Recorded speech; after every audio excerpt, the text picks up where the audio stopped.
I'm making this video about my MR340 experience because I felt like I watched all the other videos that other people had made about being a ground crew, and there were some gaps that I thought I could maybe cover in my video. So I'm going to try to list the things that I learned in my first time as a MR340 ground crew member, ground crew person, my first time last year.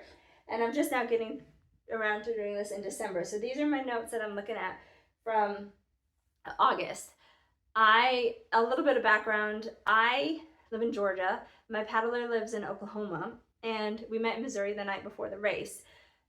We had paddled before in Oklahoma before I moved to Georgia, and I've paddled myself. I did some Chattahoochees, and I have paddled, but at the same time I haven't done anything at all on this kind of scale. And we talked on the phone ahead of time, but it really was basically thrown together at the last minute. Not recommendable, but I learned, right? We learned.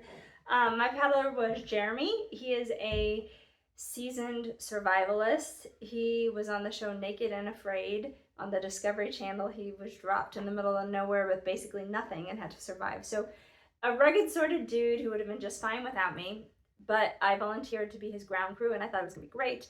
I was gonna have like 3 days away from my kids and super excited about being close to paddling people again. Anyway, far from reality because it was quite harrowing and stressful, and I have so much gray hair on account of this race.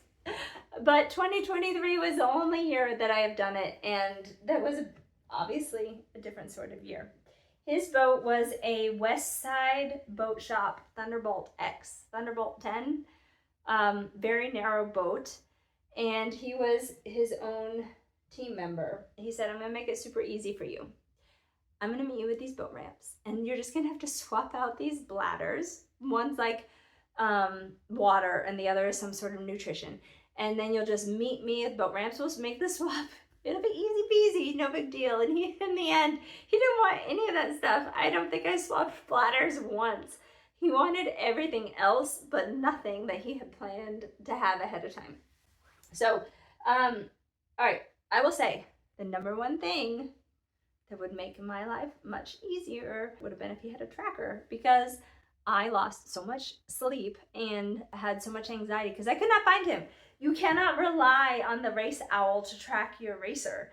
You need some sort of reliable tracker, and whatever tracking device you choose, practice with it ahead of time, because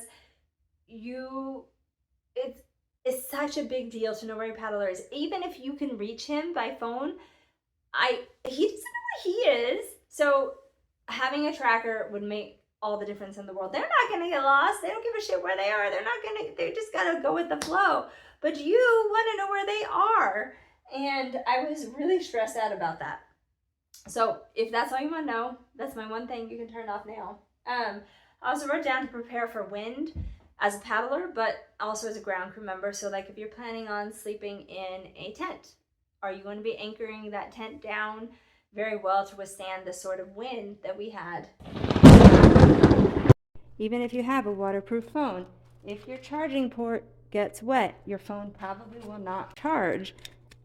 And so you want to use one of these guys, a waterproof phone specific case, or even just a regular Ziploc bag. Seal it, and then put it into your dry bag. Then you're good.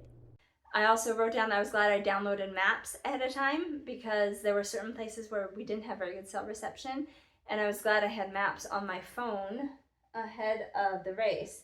I also think it was good to have ground crew elsewhere, wherever you live, whatever friends you have anywhere, who are checking the radar in your position and have a reliable internet connection and can maybe fill in your live ground crew or your on-site ground crew if they see something that potentially the people there at the race haven't been able to foresee.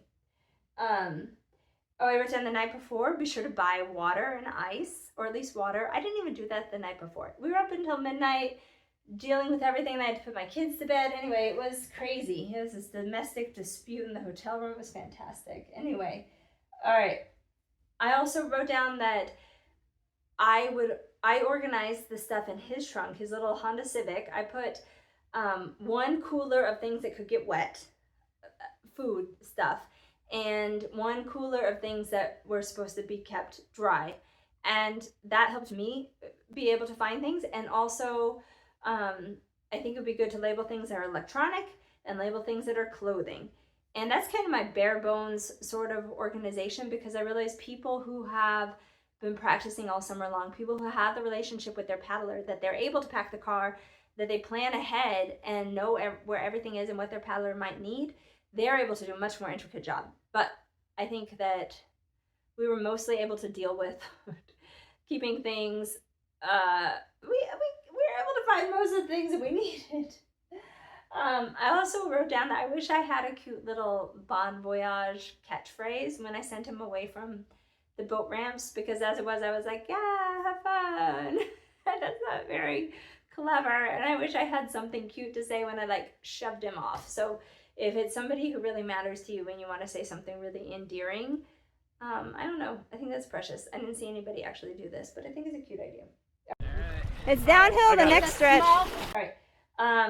Day of the race, I would say get in the queue early, because the race will start without you, and even the doubles were like getting in the water when singles were still in line. It was absolute chaos. So just even if you are in line at 6:45, you may not be in the water by 7 o'clock when the race starts.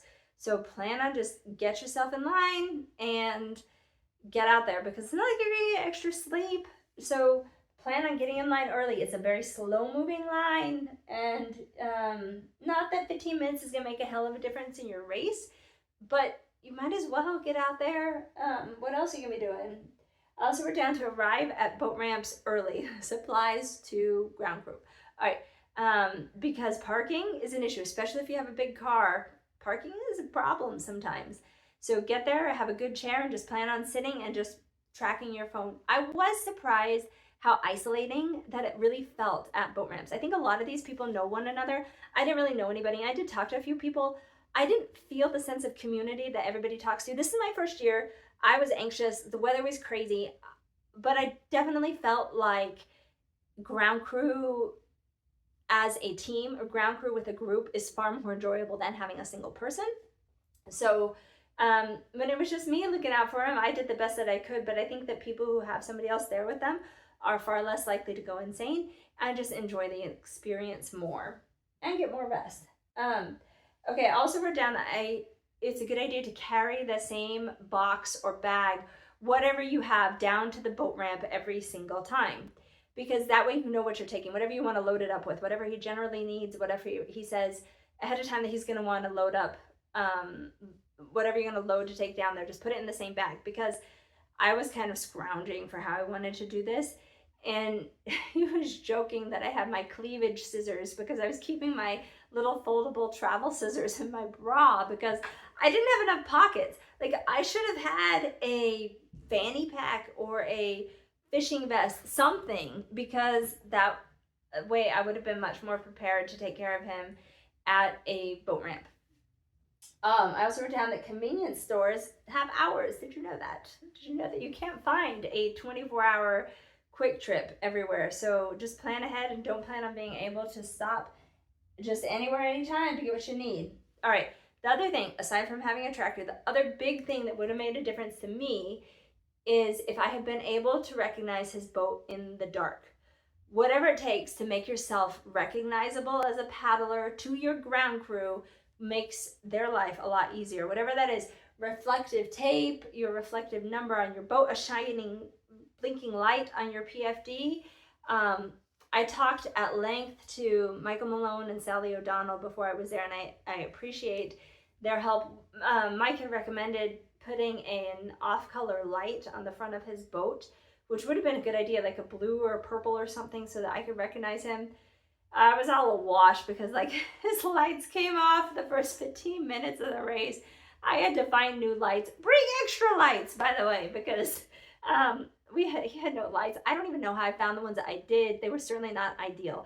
So be able to recognize your boat in the dark, recognize your paddler in the dark, any sort of reflective tape. Also, they can hear you. When you are standing at a boat ramp, especially at night, you can hear every boat that goes by. When it's quiet like that, even if they're just speaking, you can hear voices. So if you have a song that you can call out to one another, or a whistle or something. It doesn't have to be irritating or loud. You still can recognize by sound. You can still call out, because the paddler also has a hard time seeing the boat ramp. They have a hard time getting into the boat ramp sometimes because they're delirious or because it's hard to make that turn against that eddy. So you can hear one another on the water just fine. That doesn't seem to occur to some people. But if I had been able to recognize his boat in the dark, that would have been nice, because I was sitting at the bottom of a boat ramp just watching every single boat that goes by for hours, going, I don't know where he is. I don't know where he is. His tracker, the race owl, lost him hours ago, and I didn't have any cell reception. I did. He didn't, I guess. Anyway, we weren't able to talk to one another, so I didn't know where he was. I was just sitting in Miami for like 2.5 hours going, where is he? And that was really stressful for me as a ground crew. I made a list of things that Jeremy wished that he had packed. He said a drill. We had some rudder issues, to say the least. His rudder was just sheared off. Anyway, he wished that he had a drill. I don't know if that's completely serious. He also said a pool noodle. I think the pool noodle maybe to make himself more comfortable in the boat somehow. And extra lights. I wrote down extra lights because we lost all of our lights. And a bilge pump. He did have a bilge pump. His boat tried to sink a couple times, and held in there, had to pump his boat a couple of times because it was windier. He got a lot of water in that boat. I also wrote down, I was glad I brought a battery starter. I didn't kill the battery on his car, but I've done it lots of times to my car. And so definitely having a portable battery starter, just even one of those small ones you can get for like $30, to be able to restart your car just in case you leave a dome light on or door open or something, is really would make a big difference if you needed that. And I would say that's about it. It was a memorable experience, and a very different sort of experience in 2023 than it will be any other year. No need to subscribe to my channel, because I don't think I'll be making any more videos, but perhaps this is helpful to somebody, and I appreciate that I had the opportunity. Are you having fun yet? Oh yeah. I mean, not everybody on this course is going to get to use all the tools that they brought, so, you know, if there were an award for that, you know.